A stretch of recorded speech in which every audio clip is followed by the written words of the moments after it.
Kung naghahanap ka ng reliable, maaasahan at siguradong maporma na big bike, isa na ang pinaka-solid number 1 sa Pilipinas na brand. Walang ibang Honda Big Bikes. At tayo po ay magbibigay sa inyo ng update. Latest 2024 new model year para sa Honda. At syempre, ang kanilang updated din na presyo kung bibili nyo ngayon nito. Nice! Kayo po ay balak maglabas. Wala kayong dapat gawin kundi mag-send message sa ating Facebook page, Boyet Salabarria, and tutulungan natin kayo at i-repair natin kayo sa ating kaibigan na dealer. Walang iba ang Guanson Honda Big Wings. First Big Wing store dito sa atin sa Pilipinas. Lahat po ng model ay available dyan at pwede mong mabili mga idols. Kaya samahan ninyo ko. Tara! So yun mga idol, gusto mo maglabas ng bagong Honda Big Bikes? Andito tayo ngayon sa Honda Big Wings, Calasiao, Pangasinan. Ito, meron sila ditong bagong 2024 CBR 650R E-clutch version. At marami pa silang mga ibang modelo dito. Kaya mga idol, samahan niyo ako. Tignan natin lahat yung mga model nilang display dito. At kung gusto niyo bumili, sakto. Bibigyan natin sa inyo yung presyo nila. Pogi talaga ito CBR. At ang unang model na talagang ma-amaze ka at mapapawaw, ang pinaka-luxurious model ng Honda Big Wings 2024 model year, the new Gold Wing. May dalawang kulay, pearl, gray, white at heavy gray metallic. Ang kanyang total displacement, magugulat ka, 1,833cc, 24 valves, flat 6 engine, 7-speed with forward and reverse. Ang galing, di ba? Fuel tank nito ay may capacity na 21 liters. At ang total weight naman nito ay 388 kilograms. Plus, pagdating sa safety features, napaka-solid ito with airbag, mga idol plus ABS, Honda Selectable Torque Control, at emergency stop signal. Napakaganda. At hindi lang yan, naka 7-inch TFT screen to, pwede sa Apple CarPlay at Android Auto with music and navigation. Comfortable ang pillion seat natin dito. At seat height ito mababa lang 745mm. Perfect sa mga Filipino riders. Ang kagandahan dito, meron tong 61 liters top luggage at 60 liters na side luggage. O diba, pwede tayo mag-touring, pumunta sa mga malalayong lugar at enjoy ang mga view. Meron ditong keyless system, comfortable at convenient para sa ating mga rider. Ang kanyang SRP ay merong halaga na 2 million pesos. Mga idol, pre-order po ito kung gusto nyong bumili niyan. Mag-send message lang kayo sa atin at syempre tutulungan at i-assist natin kayo. LED lahat ng ilaw niyan. Well, kung gusto naman po ng adventure scooter, ito ang pinaka-the best na model sa ngayon sa Pilipinas. The new XADB 750. Dalawang kulay ang available ngayon dito. Meron tayong silver at black. Adjustable din ang kanyang windscreen. Plus, all LED ang lahat ng mga ilaw nito. Inverted front suspension with monoshock sa likuran. Adjustable din. Ang kanyang total displacement, 745cc. Parallel twin 6-valve, 6-speed transmission with DCT or dual clutch transmission yan.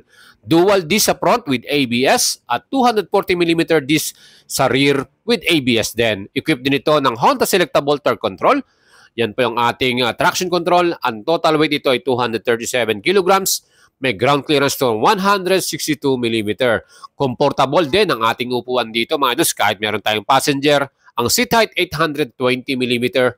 At hindi lang yan, full color TFT display na rin ang kanyang 5-inch TFT dashboard with Honda smartphone voice control system. Napaka-modern, no? Ang SRP nito ay 839,000 pesos. Aba mga idol, perfect for adventure, ano? Next naman, ang top of the line, new CRF 1100L Africa Twin Adventure Sports. Ito po, meron tong dual clutch transmission at electronic suspension. Ang color na available ay matte ballistic, black metallic at pearl white. Ang total displacement nito, 1,083cc, 8 valves, parallel twin, 270 degrees crank and unicam. Meron tong Showa electronic adjustable suspension. Napaka-modern, di ba? 2-channel ABS with IMU, assist na rin yan. Pwede sa on-road at off-road with weight na 253 kilograms. Naka-rim and spoke na rin to. Fuel tank capacity 24.8 liters. With advanced 6.5 TFT panel display mga idol. Napakaganda niyan. And seat height 850mm. Kung gusto nyo bilhin to, ang SRP 1,170,000. Meron din tayong manual nito 950,000 naman. Kung kursunado niyan mga idols, ano pang hinihintay nyo? Send message sa ating Facebook page, tutulungan natin kayo. Electronic adjustable at dual clutch transmission. Napakastig niyan. Pwede rin to sa mga long rides. Kompleto rin tayo sa accessories nito. Top box, crash guard, lights. Depende sa inyo mga idol. And next model naman, ang beginner bike na pang-adventure, NX500. Pwede ito sa mga city ride at off-road natin. Ang color na available per Horizon White at matte gunpowder black metallic. New LED lightings, mas in-improve pa nila ang illumination niyan. Mas maganda ang ating ilaw. Showa inverted forks at Showa monoshock sa likuran, adjustable. Naka-dual disc sa front with 4 piston and equipped ng anti-lock braking system. Same sa ating likuran. At 19-inch ang ating front tire, 17-inch naman sa likuran. Ang total weight ito ay 196 kilograms. Kita naman po yung kanyang makina, 471cc, parallel twin, 8 valves, 6-speed with sleeper clutch, and fuel capacity na 17.7 liters, plus mileage naman at 28.9 km per liter. Perfect sa ating mga idol yan. Ang seated dito ay 830mm at bagong 5-inch TFT display. Equipped na rin to ng HSTC or Honda Selectable Torque Control. Ang kanyang bagong presyo, 409,000 pesos. Available tong mga color na Pearl Horizon White na to at meron din tayong black color. Aba mga idol, ang pogi, di ba? Next naman, kung gusto niyo ng mas mataas na displacement, ang new Transalt 750, meron tayong rose white color at matte ballistic black metallic. Ang total weight naman nito ay 208 kilograms. Plus fuel capacity, 16.9 liters at mileage naman at 23.5 km per liter. Ang astig din ang kanyang pinaka-headlights and taillight, all LED ang ginamit nila dyan. Mga idols, meron din tong Showa inverted forks, cartridge style yan, with ProLink monoshock adjustable and comfortable na upuan. Ang seat height naman ito may sukat 855mm mga idol. Ano pang hinihintay ninyo? Ang kanyang stopping power ay equipped din ng ABS at yan din po ay switchable. 5-inch ang ating TFT display. Total displacement ito 755cc, parallel twin, 270 degrees crank, 8 valves, 6-speed transmission, at equipped din ng sleeper clutch. Off-road ready na to with SRP 598,000 pesos. Pwede na kayong bumili nito mga idols. Meron tayong black at white color. Next naman, kung kayo po ay naghahanap ng cruiser bike, isa sa pinaka-iconic model sa atin sa Pilipinas, New Rebel 500. Meron tayong black, green, at silver color para sa 2024 new model. All LED ang mga ilaw nito. At hindi lang yan, Showa brand ang kanyang 41mm telescopic forks. Naka-dual shock absorber din sa likuran, adjustable. Showa brand din niyang quality, At ang kanyang stopping power equipped ng dual channel anti-lock braking system. With engine displacement 471cc, parallel twin 8 valve 6-speed with sleeper clutch. Aba talagang solid ang performance nito, very reliable engine. Fuel capacity 11.2 liters at mileage naman 27 km per liter. Ang seat height ito ay perfect sa mga Pilipino, 690mm ang sukat at total weight naman na 191 kilograms. Plus ang kanya namang meter display, LCD yan or digital. At syempre, ang ating mga ilaw, all LED yan. Napakaganda. SRP 399,000 pesos. Yes! Ano pang hinihintay ninyo? Isa sa pinakamapormang cruiser bike sa Pilipinas at siguradong reliable at maganda ring i-customize or papugiin pa.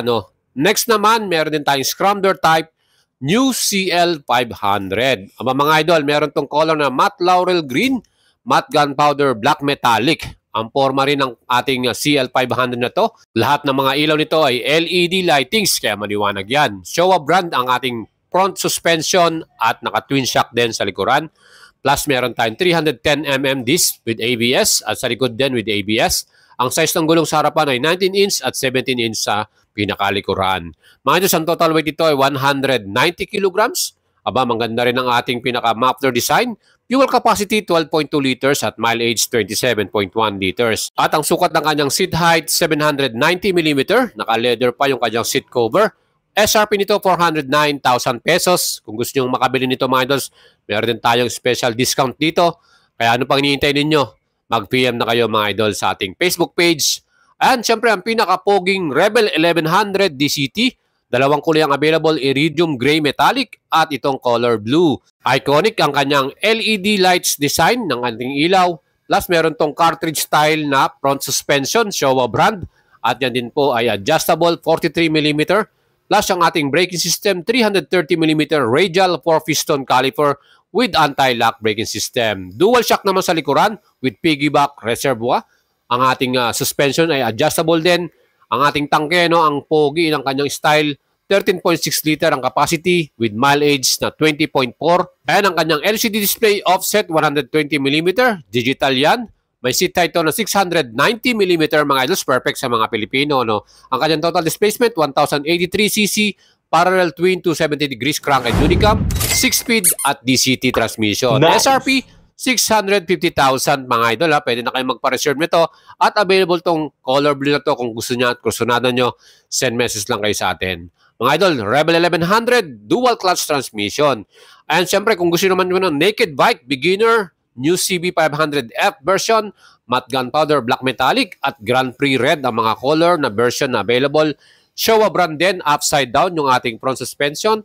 Yan po din merong ProLink, monoshock sa likuran, LED ang mga ilaw nito from headlight, daytime running light at yung mga signal light natin. As fuel capacity nito ay 17.1 liters with mileage of 28.6 km per liter. Matipid At seat height nito 789mm.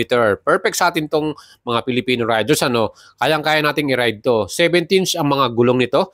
At syempre, yan po ay naka-alley cast wheel. Dual disc brake sa front with ABS at disc brake din sa likuran. Equipped din ng anti-lock braking system. SRP set 379,000 pesos. Sulit at maporma itong ating CB500F. Kung gusto nyo bumili niyan, meron din silang special offer dito. At syempre, kung kursunado nyo yan, mag-message na kayo mga idol. Next naman, ang ating pinakasikat, bagong model year 2024 CB650R. Meron tayong standard at meron din tayong E-Class nito. Yes! Sa standard version, 524,000 ang kanyang SRP. At syempre, para sa color version ng ating standard, meron tayong green, red color at black color. 649cc, inline 4, 16 valves, EFI at 6-speed transmission with sleeper clutch. Napakaganda ng exhaust sound nito mga idol. At hindi lang yan, 41mm separate function port big piston ang kanyang front suspension with monoshock sa likuran, adjustable, dual disc sa front, equipped ng anti-lock braking system, same sa likuran. At meron din tong HSTC torque control, fuel capacity 15.4 liters. At mga idol, meron tong new 5-inch TFT display. Very informative at clear with Honda Road Sync, yung phone connection ng Honda. Ito yung mga latest feature ng bagong 2024 model year. Seat height ito 810mm. Yan din po ay convenient para sa ating mga Filipino rider na ating gagamitin. Ako 5'6", flat-footed tayo dito. CB650R E-Clutch naman, kung gusto nyo ng new system nila, electronic clutch, 564,000 ang kanyang SRP. Mga idols, kung kayo bibili dito sa Honda Big Wings, ang additional lang ay 3,500 para sa 3 years LTO registration. Pag-cash payment yan. Plus, ang forma rin ng kanyang newly designed na front face, yung kanyang headlight, mga idol.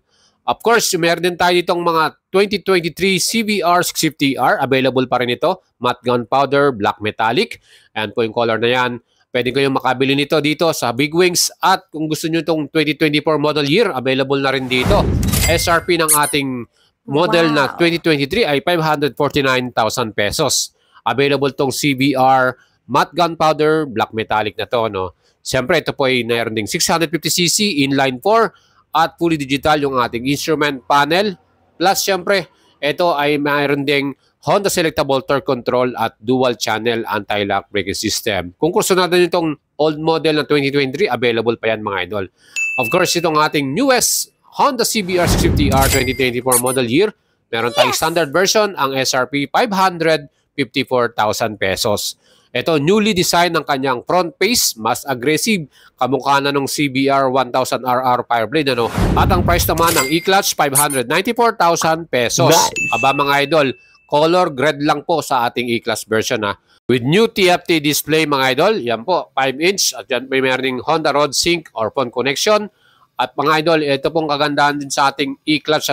Electronic na, hindi ka na sa clutch. Yan po ay automatic na. Fuel capacity 15.4 liter, 20 km per liter naman ang kanyang mileage. Seat height nito 810mm at hindi lang yan mga idols. Ang kanyang total weight 208 kilograms naman. Inverted front suspension, monoshock sa likuran, adjustable at meron ditong HISS or Honda Ignition Security System and emergency stop signal para sa ating safety. Ang pogi talaga nitong front face design niya, no? Kayo po mga idols, kung gusto nyo to, available po ang E-Class sa standard version. Send message lang kayo sa atin. Again, pwede po kayong magpa-PMS ng inyong mga Honda Big Bikes dito sa Big Wings. Ayan, 3 yung kanilang service bay, no? Plus, syempre, pwede rin kayong umorder dito ng mga oils at mga parts. So, pwede kayong makabili rito, plus magpa-change oil at magpa-PMS. Mga idol, makapagre-relax din kayo dito dahil maganda yung kanilang lounge area. Meron din silang mga apparels, jackets, helmets, at mga genuine accessories. Kung gusto nyong ipapugiin pa ang inyong bike, gaya ng mga seat cowl, mga windscreen, ayan, pwede po kayo mag-order dito sa kanila. Meron din sayang mga pre-coffee at water dito, plus pwede kayo maglaro din. Kaya napaka-komportable dito sa Honda Big Wings, Palasyao, Pangasinan by Guanzon. And that's a wrap up para sa ating feature for today. Siyempre pa mga idol, kung gusto nyo pong bumili ng bagong Honda Big Bikes, dito po tayo sa Honda Big Wings, Palasyao, Pangasinan. And kung kayang pong maglabas, walang problema. Available yung mga unit natin today. Mag-send message lang kayo sa ating Facebook page, Boy Salabaria, and we will assist and help you mga idol. Kahit nasa Metro Manila pa man kayo, pwede natin kayong matulungan. Di ba mga idols, napakaganda niyan. Kaya don't forget to subscribe to my YouTube channel. At syempre pa, lagi niyo po akong i-follow sa ating Facebook page for more moto news and moto update. Yes! At syempre, kung gusto niyo pong maglabas ng ibang brand, pwede rin yan. Kaya matutulungan natin kayo. Ride safe sa inyo mga idols and enjoy your day. Alright? Nice!